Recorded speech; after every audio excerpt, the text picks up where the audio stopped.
La rade de Brest a tremblé ce mercredi soir. À 22h20, un séisme de magnitude 3,4 sur l'échelle de Richter a été enregistré, provoquant de nombreuses réactions sur les réseaux sociaux. L'épicentre serait situé à 10 km de profondeur dans la rade entre Brest et Plougastel-Daoulas. À cette intensité, un séisme a peu d'effet et aucun dégât n'a été signalé. Nouvelle journée de manifestation contre la réforme des retraites ce jeudi en Bretagne. Alors que les députés ont commencé ce lundi à examiner le projet de loi retraite, ils étaient 500 à Lorient, 300 à Brest et une soixantaine à Pontivy à demander le retrait de la réforme. Une prochaine journée de mobilisation est prévue le 8 mars. La Société nationale pour le patrimoine des phares et balises va perdre l'autorisation d'occupation du phare de Thévenec dans le Raz de Seine. Cette décision intervient alors que des travaux, notamment de réparation de la toiture, devaient être engagés à l'été.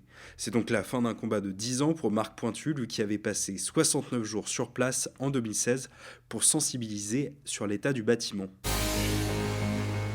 Triste record en ce début d'année 2020. Les cadavres de 600 dauphins et marsouins se sont échoués depuis le 1er janvier sur la façade atlantique, dont 171 en Bretagne. À titre de comparaison, entre le 1er décembre 2018 et le 30 avril 2019, soit 5 mois, 420 échouages avaient été recensés. Malte, houblon et levure produiront bientôt dans de nouvelles cuves les bières de la brasserie de Bretagne. Le nouveau site de production dont les travaux ont commencé à Concarneau en février 2019 est presque terminé. La brasserie de Bretagne espère ainsi augmenter sa production en passant de 7 à 10 millions de litres par an.